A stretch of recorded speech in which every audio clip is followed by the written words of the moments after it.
Hello friends, welcome to Prince tutorial. आज हम physics पढ़ेंगे। क्लास 9 का फर्स्ट चैप्टर जो आपका है मोशन, उस पर हम आज कुछ नई चीज़ सीखेंगे और जानेंगे कि मोशन होता क्या है और क्या क्या हमें इस चैप्टर में पढ़ना है। तो लिख लेते हैं मोशन, जिसका मतलब आप सभी को पता है होता है गति।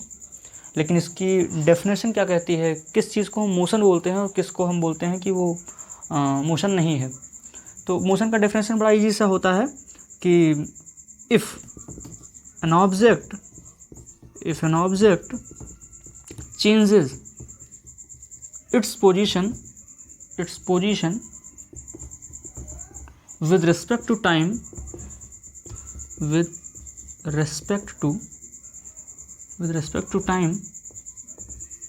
and a reference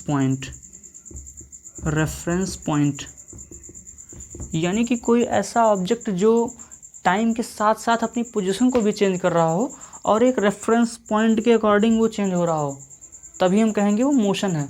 हम इसमें सीखेंगे, ये सबसे इम्पॉर्टेंट यही है, रेफरेंस पॉइंट ही है और टाइम भी है। अगर इन दोनों चीज़ों के रिस्पेक्ट में ही कोई चीज़ ऑब्जेक्ट अपना पोजीशन चेंज कर रहा है, तभी हम कहेंगे वो मोशन में है, अदरवाइज़ नहीं है।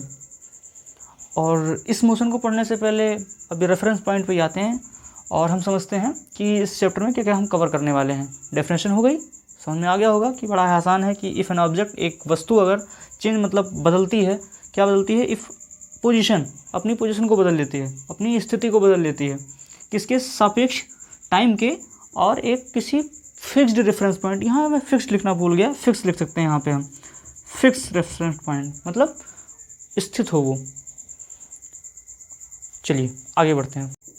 क्लास 6 से हम पढ़ते हुए आए हैं मोशन के बारे में, और मोशन को हम अच्छे समझते हैं कितने टाइप के होते हैं, लेकिन फिर भी एक बार रिकॉल कर लेते हैं, याद कर लेते हैं कि कितने टाइप के मोशन हमने पढ़े हैं अभी तक। कुछ छूट भी जाए तो उसके लिए टेंशन मत लीजिएगा, लेकिन हम समझ लेते हैं कि वो रेंडमली हमने कितने टाइप के मोशन को पढ़ लिया है।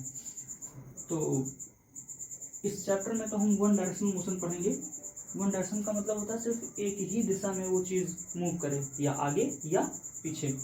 जब बड़ी क्लासों में, आप हायर क्लास में जाएंगे तो टू डायरेक्शनल मोशन पढ़ेंगे, 2D मोशन, जिसमें प्रोजेक्टाइल मोशन भी आता है, प्रक्षेप्य गति, पत्थर फेंकना हुआ तो उस तरह से समझेंगे बाद में। इसमें हम सिर्फ या तो चीज़ आगे पीछे होगी या ऊपर नीचे होगी, उसी को बोलते हैं वन डायरेक्शनल या वन वे मोशन। ठीक है, तो इस पर हम चर्चा करें। ओके, तो मोशन में हम क्या क्या पढ़ेंगे। सबसे पहले हम पढ़ेंगे types of motion, then reference point, then distance, displacement, speed, velocity, acceleration and time. These things will be covered in this video, and after that we will solve NCERT questions and other books questions related to this chapter. So let's start. First we will discuss types of motion. तो चलिए सबसे पहले हम discuss कर लेते हैं कितने type के मोशन होते हैं। ठीक है, हाँ, तो ये मोशन के जो टाइप्स हैं, इसमें हो सकता है एक आधो मोशन आपको छूट जाए, हो सकता है, लेकिन जितने मुझे याद आ रहे हैं एक्चुअल में इतने ही आपको जनरल लाइफ में दिखेंगे। जैसे कि फर्स्ट है ये ट्रांसलेटरी मोशन, यानी कि जो चीज़ें बदल रही हों, जिसमें ट्रांसलेटरी में आ जाता है रेक्टिलिनियर मोशन, मतलब एक लाइन में कोई चीज़ चल रही हो। सर्कुलर मोशन, जब कोई चीज़ सर्कुलर ऐसे ऐसे चल रही हो। देन उसके बाद कर्वीलिनियर मोशन। कर्वीलिनियर का मतलब हो गया कि ऐसा मोशन जो कर्व की तरह ऐसे ऐसे ऐसे, ये सब कर्व है ऐसे, मतलब एक सीधी लाइन ना हो, कर्व की तरह हो, जैसे सड़क मुड़ी रहती है, इस तरह से समझ सकते हैं। धागा कहीं पड़ा हो टूटा हुआ तो वो कर्व की तरह ही दिखाई पड़ेगा, तो कर्वीलिनियर मोशन हो गया, मतलब ऐसे चल रहे हैं हम। रैंडम मोशन का मतलब हो गया कि कहीं पर भी कैसे भी चले, जैसे मक्खी उड़ रही है, रैंडम मोशन हो गया। ऑसिलेटरी मोशन जो होता है, ऑसिलेटरी मोशन को हम बोल सकते हैं कि जब दो पॉइंट के बीच में कोई चीज़ ऐसे ऐसे मूव करे, यानी कि टू एंड फ्रो मोशन भी उसको बोलते हैं, टू एंड